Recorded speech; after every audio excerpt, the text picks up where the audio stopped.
If your dryer is not starting, first check if there is power in the wall outlet.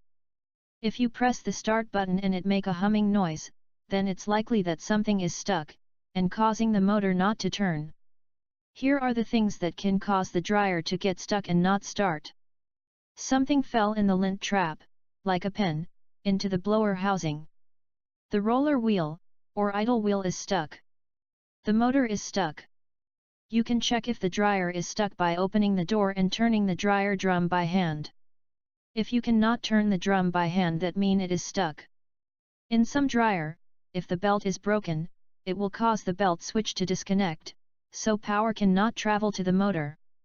Next you want to check the door switch or the thermal fuse. Most of the time it is usually the door switch or the thermal fuse that fail when your dryer is not starting. To check the door switch, you use a multimeter to check the continuity of the door switch.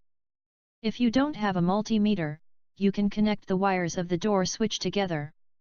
Make sure the metal parts of the wire are not touching other metal part of the dryer. Wrap electrical tape over it. You can check the thermal fuse the same way you check the door switch. If your dryer don't start after checking the door switch and thermal fuse, you can check the timer.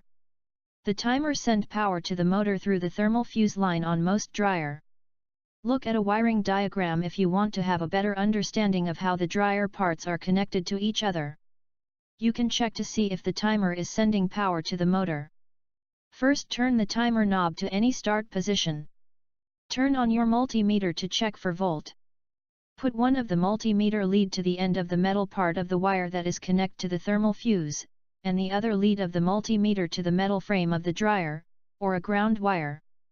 If you get 120 volt, it means the timer is good.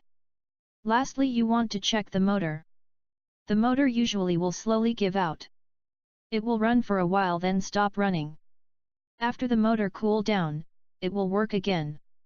If you press the start button and it make a humming sound, it mean the motor is dead or something is stuck. Thank you for watching.